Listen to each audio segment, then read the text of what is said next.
mbokk yi tey wala mun naa wax sax fan yi yépp suñu xol neexul suñuy nelaw néew na suñu xalaat bëri na te dara warul ko nag loolu tiis gi nga xam ne am na ci réew mi muy ay bakkan yoo xam ne rot na fi kon dama doon ñaan balaa ñuy dugg ci waxtaan bi rek ñu daal di def 1 minute de silence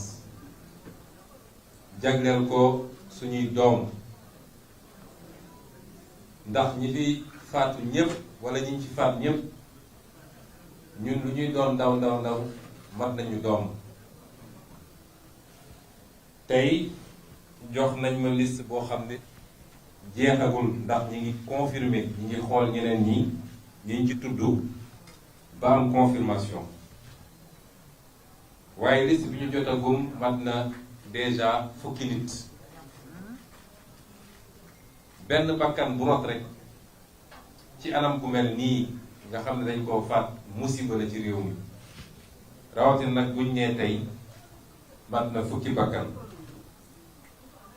bakkan yooyu nag mooy ku ñuy wax Baye Cheikh Diop amoon fukki at ak juróom-ñaar 17 ans ñu ngi ko faatee fii ci Yëmbal. Cheikh Koli amoon ñaar fukki at 20 ans ñu ngi ko faatee ca Bignona. Famara Goudiaby moom it amoon ñaar fukki at 20 ans ñu faat ko Bignona. Pape Sidi Mbaye amoon moom it ñaar fukki at 20 ans ñu faat ko fii ci Kër Massar. Sadio Camara am fukki at ak juróom-ñett 18 ans ñu ngi ko faatee Diaoubé. Mansour Thiam moom it am ñaar fukki at 20 ans ñu ngi ko faatee fii ci Ndakaaru. Alassane Bari amoon fukki at ak juróom-ñaar 17 ans ñu ngi ko faatee fii ci Centenaire ci Ndakaaru. Moussa Dramé amoon fanweeri at ak juróom 35 ans ñu ngi ko faatee ca Ndofane. Bourama Sané amoon fukki at ak ñaar 12 ans ñu ngi ko faatee Bignona. ak Modou Ndiaye nga xam ne moom la ñu mujjee xibaare ñu faate ko tey fii ci Parcelles Assainies ci anam yoo xam ne ñaaw na fu ñaawaay yem. kon ñu ngi leen di ñaanal borom bi xaare leen àjjana. may ñaan nag ñi fi nekk ñépp journaliste comme participant ñu taxaw def 1 minute de silence jagleel ko suñu rakk yooyu ak suñu doom yooyu.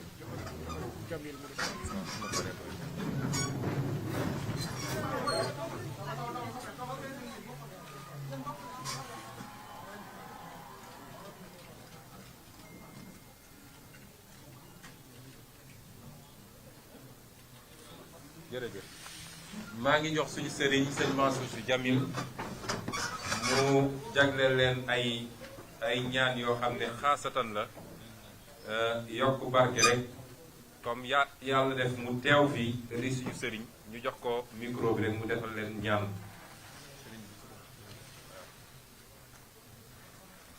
na ku nekk jàng Fatiha gannaaw Fatiha mu jàng ñaan yàlla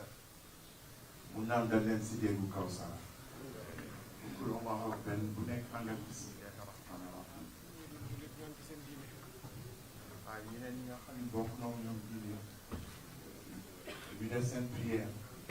waaw man di miin naa ko parce que je suis le co-président du conseil mondial des religions pour la paix wala ñuy def lu nekk ñu ne day ñaan ci seen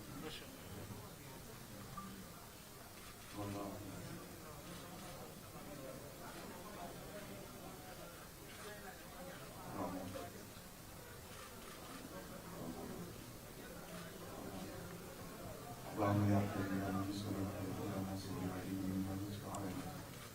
يا عازم سبحانك نزعت يا عازم ذاتك عن النساء والشريك واليزيد والصحابة والوزن وأنت الحق أبدا وصمد في حياتك الأبدية انبسطت الحياة من حياتك فأنت باقي فلقد كما لك البقاء ولعبادك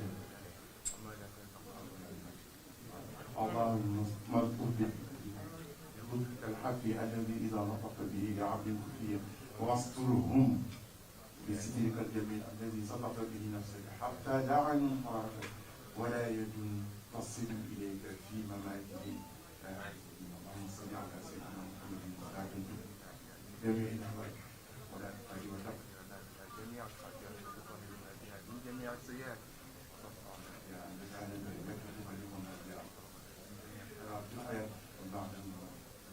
آمين آمين آمين jërëjëf kon dinañu essayer tënk waxtaan bi ci lu dul gudd trop gannaaw bi ñu delloo nuyu sénégalais yi seetaan yépp di nuyu ak di gërëm kilifa réew mi kilifa diine yi kilifa aada yi di rafetlu seen taxawaay ci réew mi ndax wax naa ko ci sama intervention yi jiitu biir na ma man ni ñoom lañ ca waroon def nañ ko ca bañ ko waree def te aajowul ñu koy jéebaane wala ñu koy wax ci kaw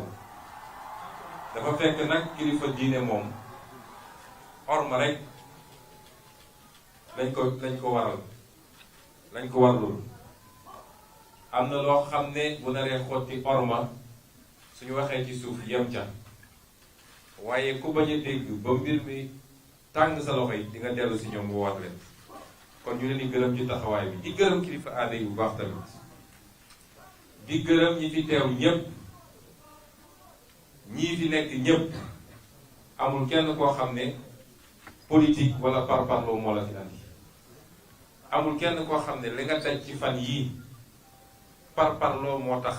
waaye ñi fi teew ñépp leen tax a jóg ba tax ñu daj ci lu ma ci dajul man mooy Sénégal yitte gi ñu am ci Sénégal patriotisme ak am certitude ni dañu war a taxaw ngir réew mi dañu war a taxaw ngir ëllëg dañu war a taxaw ngir suñu doom ak suñuy sët kon ñoom ñëpp dama leen di gërëm man personnellement waaye dama leen di gërëm ci turu peuple sénégalais ndax peuple sénégalais la ñu taxawal nañu Ousmane Sonko ñi fi jóg ñépp nag sonn ci bu doon jëm Ousmane Sonko rek peut-être 10% yi dinañ génn wala 15% yi bu kenn naagu ba foog ni yow yaa tax sénégalais génn déedéet li tax lii am mooy yéeg-yéeg bu kenn ku nekk am ni suñu réew suñu askan mi ngi traversé ay moments yoo xam ne bu ñu seetaanee ba mu demee nenn rek defe naa dina rëcc définitivement kon maa ngi leen di gërëm ñoom ñëpp ci turu peuple sénégalais bu loolu weesoo may sargal jigéen ñiit ndax gis nañ seen taxawaay ci xeex bi te tey dañ leen ko mandargale muy journée 8 mars jigéenu boor bu nekk nag du jigéenu Pastef kese jàpp nañ fay jigéenu Pastef gis nañu seen dëgërlaay ak seen muñ ak seen xeex ba fi mujje waaye jigéen ñi taxaw jàpp ci xeex bi ñi ma mën a lim ak ñi ma mën a limul defe naa Adja Yacine ngi nii toog sama wet sama avocat ay dëmbooji gi nele ñoom may mën a busu ak keneen su ma leen doon lim tey du jeex ñoom Aïssata Sabara ñoom nu mu tuddati Maam Jaara Faam ñooñu ñépp nag ku ma limul rek bu mu ci mer ñu delloo leen dugal leen ci journée bi di leen jaajëfal bu baax mbokk yi li xew ci réew mi doy na waar li xew ci réew mi def naa ñoom Decroix ñooñu ëpp expérience foofu ñooñu fi gën a yàgg waaye gëw ma ni lii fi xew mës na fee xew ci Sénégal du événement 63 du événement yi ko jiitu du 68 du 2000 du 2012 88 93 ba tey jii defe naa lii xew ci Sénégal mosu fi xew ba tey jii Sénégal mooy numéro 1 ci actualité mondiale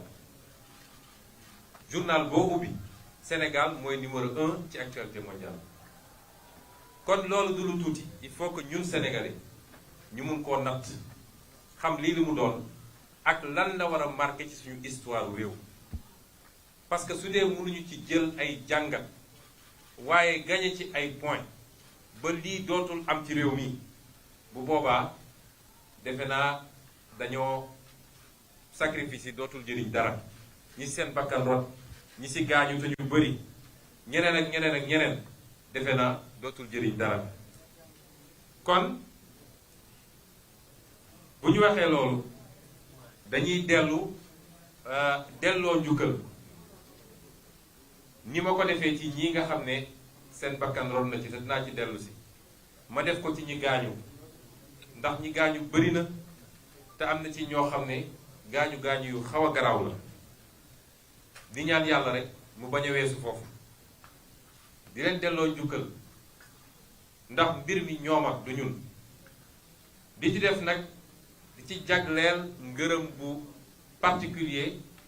ñi nga xam ne mooy ndawu Sénégal yi la jeunesse sénégalaise di leen delloo njukkal bu particulier nous avons une jeunesse formidable yàgg nañu wax ndawu Sénégal yi nii ndawu Sénégal yi nële déedéet suñu jeunesse dañu am avance ci ñun li ma gëm mooy suñu jeunesse dañoo am avance ci ñun te taxawaay bi ñu taxaw wane na ko ndax ku dem di jàmmarloog alkaati mu yor arme yor lu la mën a rey yor lu la mën a gaañ yow yoroo lu say loxo te defoo ko parce que da nga am dërëm booy xaar ndax am na ñu féete beneen fànn ñu leen di jox xaalis pour ñoom ñu dem rey faat ay bakkan yow defoo ko ngir dërëm boo xaar waaye xam nga ni sa avenir moom moo nekk en jeu kon ngàcce gaalaama jeunesse sénégalaise boobu te ñu leen di wax ni day door rek bis ni ki tey na ngeen xam ni réew mi seen réew la décision bi seen décision la ñun acteurs politiques yi si seen waaw la ñu war a doxe yéen la ñu war a déglu kon bu leen nangooti di seetaan ba mbir mi egg foo xam ne buñ ko waree récupérer sax li muy yàq di boo moytul dina ëpp liñ ci mën a jële te loolu naa ci dellu si bu si kanam yi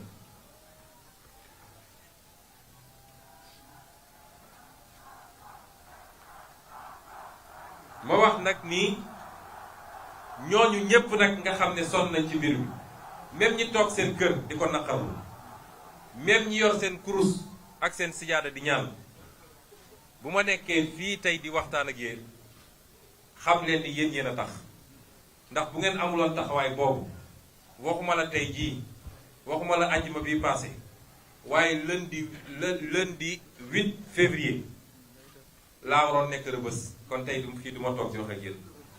kon bu leen kenn gëmloo ni dañ ñoo may faveur may ñu faveur waaye seen taxawaay li mu firndeel rek mooy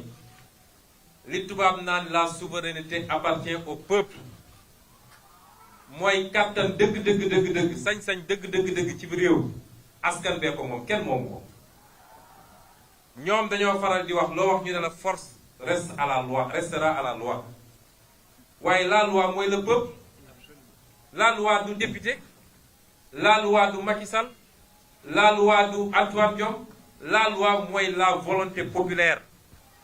ku dem nag ba sàggane ko foog ni loi yi ñu voté te peuple bi voté ko mun nga koo jalgati di ko teg ci kaw nit ñi peuple bi dala koy fàttali te loolu moo leen dal tey kon taxawaay boobu ngalawaay bu mu dañati Sénégal bu mu dañati parce que li ñuy wax les grandes démocraties boo gisee njiit yi am lu ñu sañul foofu mooy askan wi dafay taxaw jonn di leen surveiller saa suñu commencé génn rek nit ñi génn ne leen lii duñ ko nangu ñu dellu si waat kon ñun ñëpp dañu am taxawaay boobu bis ni ki tey ma wax tamit nii ñii nga xam ne ñi ngi ci kaso yi tey lu ëpp téeméeri nit ñi ngi ci loxo Macky Sall ñii Tambacounda ñii Kédougou ñii Ziguinchor fii Ndakaaru ba Saint-Louis Tivaouane fu nekk jàpp nañ fa ay nit ñoo xam ne sàccuñu reyuñu nit wurujuñu laxasuñu ay billets détourné wuñu xaalisu réew mi seen crime mooy dañoo manifester te constitution moo leen jox droit ñu mën a manifester. loolu ñu ngi masawu ñooñu waaye di leen xamal ni duñ leen seetaan te dinaa ci ñëw bu si kaname di masawu it ñi nga xam ne ñàkk nañ ci seen alal parce que dégâts matériels yi bëri na. loolu du woon cëslaayu mbir mi ñi jóg di manifester duñu ay bandi duñu ay saay-saay ay nit nag mën nañ cee rax waaye loolu taxu leen woon jóg tey suñu xeex jubluwuñu ko ci askanu sàngam wala réew sàngam du loolu mooy suñu xeex waaye dafa fekk da am fu mbir di toll lépp mun na cee jaxasoo lépp mun na cee am waaye loolu du woon cëslaay bi parce que ku bëgg a yor réew ak ku bëgg a defar réew doo toj alalu jàmbur doo yàq oto jàmbur doo toj kër jàmbur kon loolu ñu ngi koy masawu bu baax it ñi mu dal di masawu njabootu ñi ci faatu di leen jàll te bu soobee yàlla dinañ góorgóorlu ba kenn ku nekk ñu def suñu délégation ñi fi nekk ñépp dox ñëw jaale si leen di masawu njabootu ñi gaañu lañ ci mënit ci taxawut nañ ko def di masawu njabootu ñi nga xam ne tey caabi féete na leen gannaaw wax leen it seetaanuñu ñooñu ndax gannaaw bu ñu jëlee avocat yi leen war a défendre kenn ku ne ñi ngi góorgóorlu ci lañ la mën a jàppale ba doo tumuranke wala sa njaboot du tumuranke waa mbokk yi lii lépp lan moo ko waral lii lépp ci ay tiis yu dal ci Sénégal lan moo ko waral li ko waral mooy li tubaab di wax cupidité ak boulimie du pouvoir mooy xiif bi nga xam ne Macky Sall ak ñi mu àndal xiif nañ ko nguur ak yaakaar nit ñoom dañoo war a mun a yor nguur gi toog fi ba faw lii lépp looloo ko andi moo ne de ay at ci gannaaw loolu la ñu xeexoon ba ay bakkan rot fi li andi lii mooy nguur gi ñu teg ci loxo Macky Sall ne ko jox nañ la suñuy moyen jox nañ la budget jox la administration jox la justice jox la armée jox la lépp loo soxla la ñu bëgg mooy nga defar réew mi la ñu bëgg mooy ndaw ñi am liggéey la ñu bëgg mooy nit ñi faju la ñu bëgg mooy tale yi baax Macky Sall wëlbati loolu lépp jël ko mu doon doole bu muy jël di ko teg ci kaw citoyen yi muy kuy politique muy kuy mouvement citoyen muy kuy société civile ku ne d'accord maak Macky Sall rek teg na doole googu sa kaw loolu moo ñu andi ci lii mu ànd ci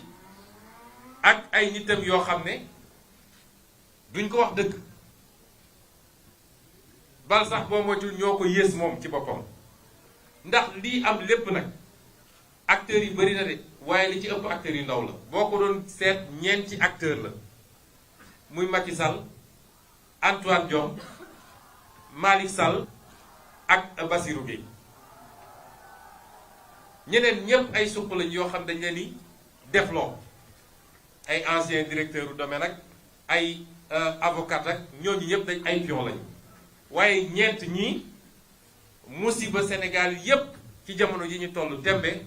ci ñooñu la est-ce que jaadu na 16 millions de Sénégalais ñeenti nit rek lëmbe leen est-ce que loolu war nañ koo mën a continuer nangu ci dëkk bi loo wax nag ñu ne la ñun ñoo yor nguur force restera à la loi te loi boobu duñ ko tudd lu dul bu dee opposant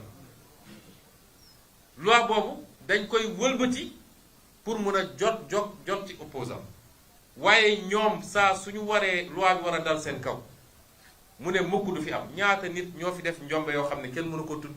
te ñi ngi romb Sénégalais di leen narge loolu nag nañu mënut a nangooti loolu tax nit ñi jóg ne lii dootuñu ko nangu dootu fi am ñu war nag di waxtaan dëgg ndax Macky Sall li ko bewloo bokk na ci ñun sénégalais yi ñenn ci ñun sénégalais yi balaa may dee nit ñi toog ñii naan analyse politique lañu ñii naan lii lañ ñu naan c'est un génie politique parce que yow mën ngaa dal ci sa adversaire mën ngaa complot sa adversaire mën ngaa jënd sa adversaire wëlbati ko ba suy waxati doo xam lu muy wax lu mu doon loolu mooy génie politique ñun on a besoin de génie d'état koo xam ne bu ñu la jënkee réew nga defar réew mi waaye soxla ñu ay génie politique mooy lañ la dénk nga liggéey ko ba Sénégalais yi soo ne woon sama deuxième mandat jeex na maa ngi dem ñu ne la bàyyiwuñ la parce que résultat nga def waaye jël doole bi ñu la jox rek di dal ci kaw nit ñi 9 ans de Macky Sall li fi am musul am ci Sénégal ñaata adversaire la tëj ñaata adversaire la faagagal loolu ba kañ loolu nag lañu mën a tudd nangooti te nag lii mu def dañ koy tuddee ci tubaab haute trahison haute trahison mooy wor bi gën a rëy ci wor yi mën a am ndax moom biñ ko falee dafa teg loxoom ci suñu constitution daal di waat ne waat naa ni dinaa respecter constitution bi lii mu def du respecter constitution bi dinaa nekk au service des sénégalais lii mu def du nekk au service des sénégalais ku dem ba yow dong nga wéet ak sa peuple nga wéet yow kundum fi nga nekk ak sa juróomi nit sa peuple nekk en face de toi nga am sañ-sañu yónni sa ministre bu immature mu ne peuple boobu yépp ay terroristes lañu peuple boobu yépp dafa am ay intérêts yu ne seen gannaaw di leen financer ndaw ñii dañoo mës a gis ku leen financer taxaw saaga sa peuple ñépp wéet yow dong sa palais tey soo demee ville soo ko fekkee foofu moom dong ak palais cundum peuple bi yépp nekk fii su dul woon militaire ak armée bu nekk suñu diggante tey jii kenn ay bagages am dañ koy for loolu foog ngeen ni mooy haute trahison parce que liñ ko joxoon ci ay moyens du woon pour muy comploter contre des adversaires politiques dama wax tey ñu ne ma contrôle judiciaire waratoo wax ci dossier bi ma ne juge bi bu ngeen ci waxee ma wax ci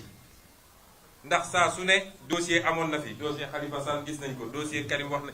su ngeen dégloo nit à 8 heures à 9 heures yéen a koy jox seen benn journaliste mu ne les secrets de l'audition su ngeen ci waxee dinaa ci wax ndax man kenn du ma tënk waaye damay gaaral sénégalais yi wallaahi dama ko waat wallaahi lañ ma tuumal bu amoon du ma nangu benn sénégalais am xoosu waxuma laa bakkan di ci ron parce que bu boobaa du ma yem ci lañ ma def rek kese mais damay doon criminel kon ñii fi faatu tey yépp man maa leen faat loolu duma ko nangu sama kanam borom responsabilité Macky Sall la ak comploteur am ba tax nag ñu ne ab président de la république am na loo xam ne du sa sañ-sañ amul président de la république boo xam ne war naa féewale peuple am di boole nit ñi ñu jàmmarloo di xuloo wala di xeex amul président de la république boo xam ne war naa gouverner ci li tubaab di wax haine ci soxor ci bañ nit parce que àndul ak yow rek nee na d'accord mag yow nga ne kii tey ma faagaagal ko loolu du président de la république te ñun ñépp nag ñu war ko cee bañ a jàppale parce que discours de la haine léegi lay doog a am Sénégal tey de laay doog a léegi Sénégal ñu tudd ethnie nit waasoo nit ci politique wala ñu tudd gëm-gëmam ci politique loolu ñun ñëpp kenn waru koo d'accord te di ci woo ñëpp nag ba ci boole média yi ñun ñëpp dañu góorgóorlu opposition de programme de projet d'idée d'accord mais def ay programme semaine bu ne ay nit ñëw taxaw di saaga nit di xas nit di ŋàññ nit di wax ci ñoom moom loo xam ne du dëgg suba du dugg ngoon mu yor njaboot yor ay nit yu ko bëgg yor ay militant loolu mooy taal réew nañu delloo si suñu xel mbir mi sottante xalaat la opposition d'idée de programme la waaye du opposition personnelle kenn ku nekk deram rek la am waaye xëy suba ba ngoon jot di wax ci nit di wax ci nit di wax ci nit tam ko dëmm wax ci mbokkam wax ci waajuram loolu amu fi woon ci Senghor amu fi woon ci Abdou Diouf amu fi woon ci Abdoulaye Wade mi ngi fii doog a am te dafa war a dakk Macky Sall moomul réew mi ñun ñëpp ñoo waroon jël suñu responsabilité te lii defe naa buñ ci génnee dina doon leçon pour ñun ñëpp parce que maa ngi seetaan programme yi je vois moins d'arrogance ñenn ñi sax ñëwetuñu dem plateau waaye suñu demee plateau dañuy wax ju sedd est-ce que waroon nañu toog ba egsi fii gouvernance de l'arrogance xëy suba ba ngoon jot di saaga nit ñi loolu ñun ñëpp war nañ cee jël ay jàngat ku ñu dénk réew ñii nga xam ne ñooy say takk der nga xam ne kaaraange société bi moo leen tax a jóg warloo leen mettre ci benn situation bi parce que takk der yi ma gis ñoo gën a am lu leen naqari fi mu toll nii ndax xam nañu ki ñuy dóor seen rakk la xam nañu ki ñuy gaañ seen rakk la koo ci wéetal xolam seddul ku ñu jox réew war ngaa moytu loolu war ngaa moytu banqaas yi nga xam ne ci nga toog nga mettre leen ci ay situation yoo xam ne ñoom seen bopp dootuñu bëgg dara ci liggéey bi may rendre hommage nag gendarmerie nationale ci seen professionnalisme ci seen sens de la responsabilité ak seen hauteur man dama leen mujj naw GIGN bés bu ñu may jàpp ba tey bi ñu may déposé fi ma dem noppalu ji seen loxo laa nekk brigade de recherche nous avons une très grande gendarmerie ngalawaay bu ñu caaxaane suñuy institution des professionnels dinañu respecter ordre mais sans zèle sans brutaliser kenn mësumaa sax bëmëx kenn mësumaa xoos kon ñooñu ku am lu mel noonu àdduna bi yépp ñeeñu ko ngalawaay Macky Sall bul yàq suñu réew gendarme boobu gaañu barki démb ci ñi ma yoroon la 12 GIGN yi ma yoroon la di professionnel bu mag a mag a mag un patriote une fierté pour le Sénégal ñeewante bi mu amoon ci ñi mu doon sànni grenade bi moo tax mu téyewaat ko hésitation boobu moo yàq loxoom tey kon yooyu nañ ciy bàyyi xel te gëm naa ni mu amee ci gendarmerie la amee ci yeneen corps kon politicien yi bu ñu yàq suñu diggante ñun biir sénégalais waaye suñu diggante ak suñuy institution rawatina gendarmerie armée police ak keneen ak keneen di wax tamit ni Macky Sall dafa trahir le peuple sénégalais Macky Sall mooy le seul responsable de lii xew ni ci réew mi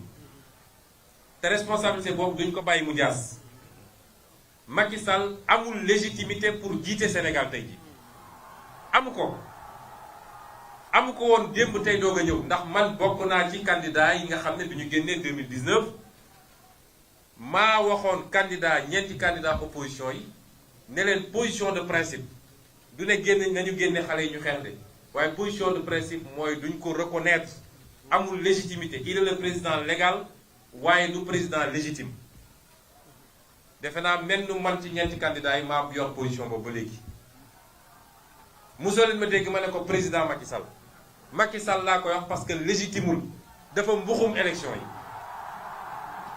légitimité boobu nag li ci desoon lu tuuti su doon des na moo fi nekkatul kon suñu newoon ci yenn situation yi Macky Sall dañ ko war a wàcce tey jii suñu nekkoon ci yenn situation yi waaye foofu nag laa bëgg askan wi déglu ma nañu déglante bu baax a baax a baax parce que loo gis rek tey ak dal daf cee baax benn bu kenn dem pale génne Macky Sall ne day wàcc par force parce que loolu baaxul ci démocratie fi mu mën a jëme réew mi du baax moom bu xoolee boppam ba xam ni amatul légitimité pour jiite Sénégal mu ne jóg naa man démissionné na askan bi yëpp jóg tàccu ñu préparer suñu élection anticipée ñi war a dem jàmmarlu waaye bu ko deful nañu ko gunge ba mandaam jeex waaye bu kenn dem ne dañu koy wàcce ñaareel bi yenn borom xam-xam yaa ngi wax déjà gouvernement d'union nationale ñun de sama bopp laa mën a waxal ak ñi ma àndal bokkuñu jegewuñu benn xeetu gouvernement bu Macky Sall parce que dañ koo nawloo wut ba war a mun a ànd ak moom ci gouvernement parce que koo dem ba ni def na haute trahison mënatoo wëllu ku ànd ak moom ci ay gouvernement léegi nag mu des fi ma bëgg a waxtaan ak Sénégalais yi révolution bi am na ba noppi kenn mënatu koo arrêté bu ñu ne woon compet Ousmane Sonko yóbbu wala ñu def ko Decroix ñu def ko Cheikh Tidiane Dièye wala Khalifa Sall wala ku munti doon du tee lii ma gis ñi ci ndaw ñi kenn mënatu koo arrêté la révolution est en marche te gën see gudd 2024 ñu mottali ko la ca des mooy nañu bañ def erreur yi nga xam ne réewu Afrique yu bari def nañ ko mooy dañuy conduire seen révolution ba jegg ci cappaandaw bi mu am ñu ñëw ne ko coppet rawatina nag armée parce que réew am na fu muy toll armée day jël mbir mi te ñaare armée day am ay puissance yu bokkul fii yoo xam ne dañuy jël seeni nit préparer leen pour ñooñu jël réew mi bu ñu sàgganee ba armée jël réew mi lépp lu ñu doon yóotu ak di ko préparer dañ ko ñàkk moo tax ma ne nañu bu ñu syndrome malien baa ngi fii keroog bu ñu defee seen révolution bay waaj a yegg ñu ne armée génn na ñun ñu topp ci char de combat yi di tàccu laa ne mbir mi jeex na ñàkk nañ ko noonu la amee feneen ak feneen ak feneen moo tax révolution bi am na ba noppi Macky Sall mënatu koo téye kenn mënu koo téye kon nañ ko encadrer parce que stratégie dafa baax ci lu ne du lépp nag la ñuy wax ci télé waaye suñu responsabilité ñun ñëpp askan bi mooy nañ ko encadrer ba yegg fi ñu bëgg a yem waaye nag teewul loolu tekkiwul nag ni dañoo firi Macky Sall rek di ko seetaan nañ koy encadrer mooy dañuy exiger imposer benn agenda à partir d'aujourd'hui parce que loolu la peuple bi bëgg te peuple bi mooy imposer le rapport de force kenn ci ñun mënul imposer rapport de force isolément ñun ñëpp suñu dajaloon suñu parti mënuñu ko peuple bi moo mën a exiger imposer rapport de force boobu nag bokk na ci benn lu ñuy exiger la du lu ñu ñaan Macky Sall de amul layam yi lu ñu exiger Macky Sall la bu ci njëkk mooy ñii nga xam ne seen bakkan rot na ci mbir mi te muy responsabilité moom Macky Sall nañu jox ndàmpaay seen waa famille mënul tax ñu rattraper li ñu ñàkk waaye loolu le minimum la ñu bañ a gore di ba mel ni moom ndax moom bi nit ñi xeexee 2011 ba ay bakkan rot ci bi mu toogee ci nguur gi da leen a fàtte ñenn ñi sax commencé ñaxtu ñu tëj leen kaso ñii nga xam ne seen bakkan rot na ci exigence Macky Sall ak état du Sénégal dañu war a jox ndàmpaay seeni famille ñaareel bi mooy ñi ci gaañu dañ leen war a jox indemnité civile et militaire nag laa wax dañ leen war a jox ay indemnité jàppale leen ñu mën a faju ci nu mu gën a rafetee ñaareel bi du lu ñuy ñaan Macky Sall tamit mooy prisonnier politique yi mu jàpp na leen libérer immédiatement et sans condition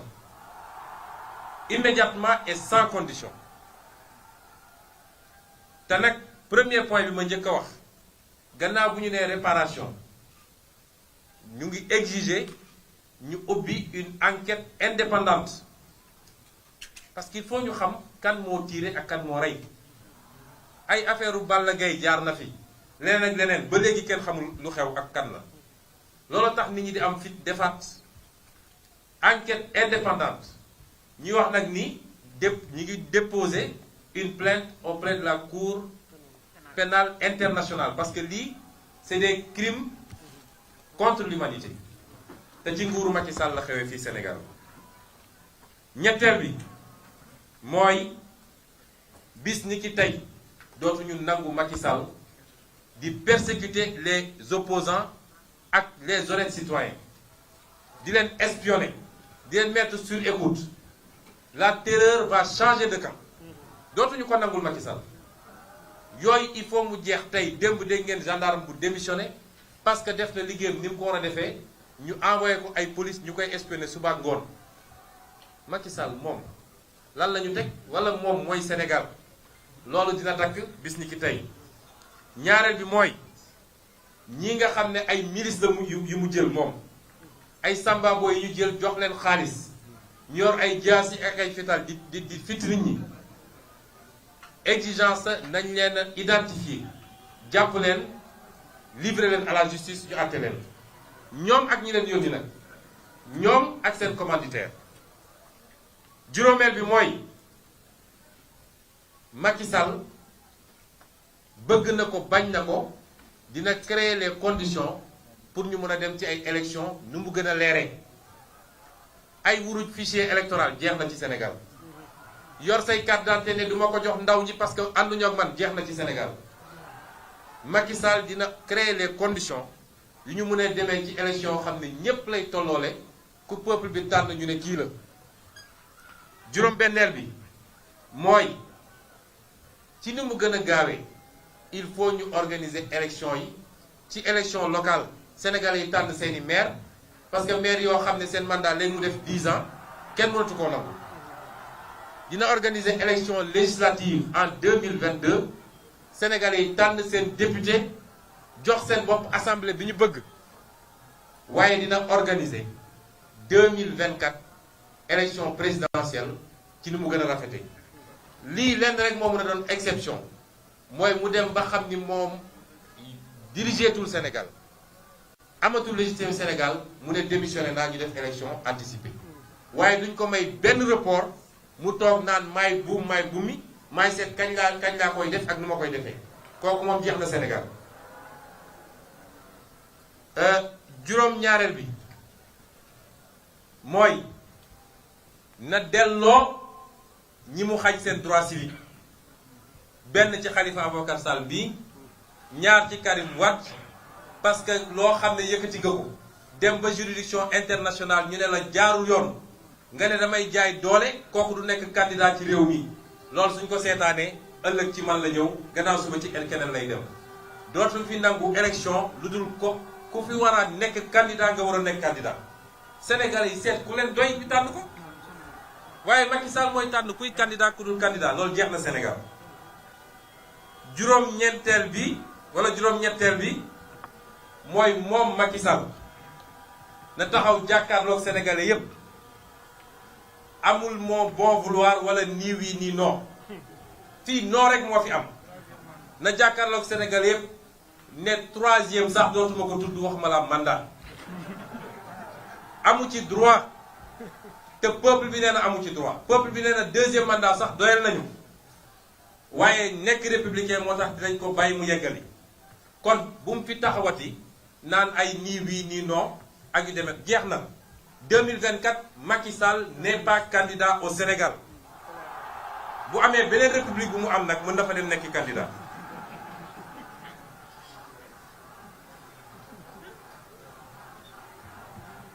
lii lépp nag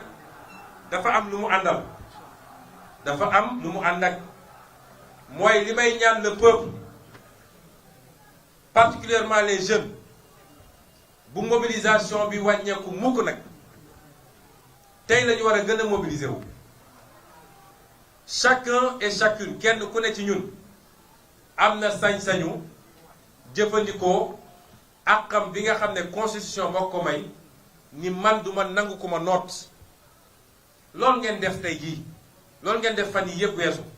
nañu continuer mobilisation boobu waaye na doon mobilisation pacifique parce que dafa am lu Macky Sall foqati woon ci ñun mooy kenn amatul woon sañ-sañu def rassemblement wala nga def marche tey won nañ ko ni ci par force dinañ ko def parce que constitution moo ñu ko may te keroog bi mu ñu koy may dafa ne déclaration ngay def amul autorisation déclaration la balaa may dee ñu ne marche non autorisée France mun a bàyyi nit ñi ñu manifester Canada mun koo bàyyi keneen ak keneen Turquie yow fi nga dëkk Sénégal ñu ne la doo fi manifester parce que son excellence Macky deuxième nee na kenn du fi manifester loolu jeex na ci Sénégal may proposer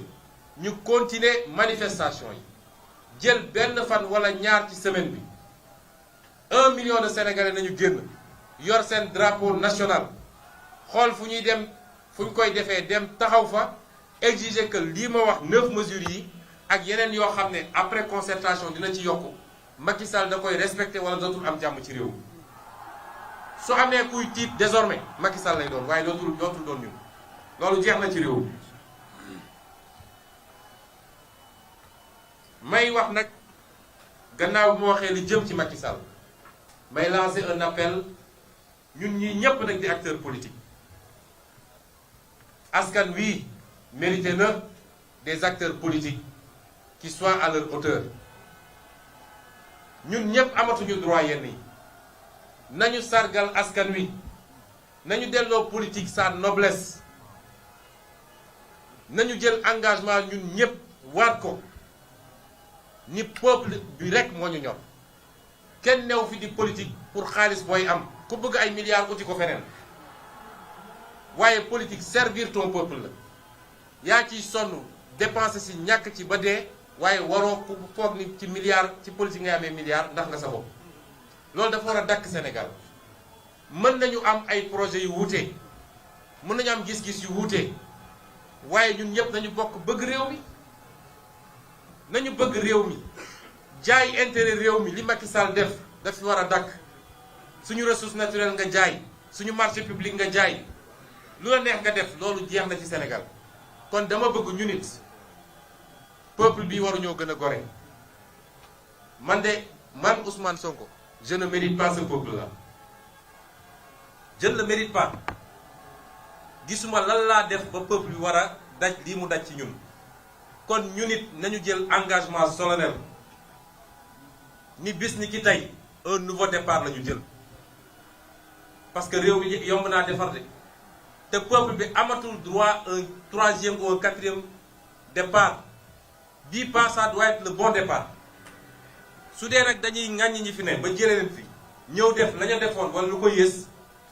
defe naa bu au bout du compte peuple bi mooy mujj génn ci ñun ñëpp. kon loolu ci lu jëm ci ñun la nga la waay nañ ci góorgóorlu ma yokk ci benn poñ la ma ciy waxtaan bëri na trop waaye dafa fekk li tubaab di wax machiavélisme ñu bëgg a utiliser yenn yi à des fins strictement politiques may sànni ay kàddu jëmale ko ci Casamance une dernière fois samay mbokk lay waxal wala lenn ci samay mbokk ndax yàlla may na ma bokk fépp ak lu nit mënoon jàpp ba tax nga jël ngàndaay dugg ci àll bi jàpp ni dañ laa xeeb jàpp ni dañ laa boolewul jàpp ni citoyen de seconde zone nga boo xoolee li xew tey ci Sénégal di nga xam ni loolu amut ndax gannaaw bu ma doonee doomu Sénégal doomu Casamance la waaye ñii ñépp jóg taxaw muy Touba muy Ndar muy Fuuta muy Bakel muy kenn Cees ak feneen jóg taxaw seetuñu kii fu mu bokk dañu ne dëgg jot na nañu xeex dëgg kon li ma leen di ñaan mooy ci 6 mois yii juróom benn weer yii li ma ñaan samay mbokk ci Casamance ku ci yoroon gànnaay na nga ko teg génn ci àll bi ku ci yoroon gànnaay na nga ko teg sans condition génn ñu bokk ndey bokk bàyyi parce que ñun ñëpp sénégalais lañ ñun ñëpp africain lañu gannaaw ga ngeen ànd ak suñu armée fépp fu nit miin nekkoon ngeen wane carte yi ñu génne mine yi génne ndël yi sauver population yi bu ñu nangooti ñu ne dañ koy régler par la voie militaire parce que kii tiire ak ki muy tiire ñoom ñëpp doomu Sénégal lañu ñun ñëpp benn lañu kon loolu muy appel boo xam ne maa ngi koy lancé parce que lu ma ñor a ñor la te boo seetee li xew Sénégal tey di nga xam ni Sénégal yëpp wane na ñun ñëpp benn bopp lañu kon lii la ñu bëggoon sànni ci kàddu yu gàtt di wax tamit ni ci li jëm ci mbir mi nee nañu contrôle judiciaire la man nag acteur politique la sama indépendance politique kenn duma ko xañ loolu moom mayu ma ko kenn ñaareel bi ñun musuñoo daw justice combat de principe mooy li suñuy àq ak li yoon wax ni lii la nañ ko jaarale foofu ba tey jaarewuñ ko foofu te dinañ ko continuer xeex ndax suñuy avocat ñi ngi def recours yi waaye bëgg nañu ci ni mu gën a gaawee ñu dem ci procès ba ni mu gën a gaawee bu boobaa yooxu dina jib fuñ ko foogewuloon. may remercier it ci présence su daam yi parce que tudduma góor ñi waaye bés bi bésu jigéen ñi la madame le ministre Aminata Lo Dieng di ko remercier bu baax ci présence am ak ci taxawaayam ci combat bi ndax ci bi mbir mi commencé rek la daw si kër ga. Donc je vais récapituler plus brièvement en français. Je crois qu'on peut passer sur la minute de silence. Commencer par remercier tous nos guides religieux et coutumiers pour une fois le rôle de stabilisateur et de médiateur qu'ils ne cessent de jouer lorsque nous, hommes politiques, avions... Nous sommes dans un pays qui s'appelle le Sénégal avec ses spécificités. Et c'est une grande chance pour le pays. Féliciter, encourager et remercier toutes les femmes qui ont pris part à ce combat, puisqu'on est dans la journée du 8 mars. Et dire aux Sénégalais que j'ai le cœur lourd. Depuis quelques jours, mon sommeil se trouve très perturbé. Non pas par l'affaire en question, parce qu'elle me reste de marbre, mais parce qu'il y a eu trop de dégâts, trop de victimes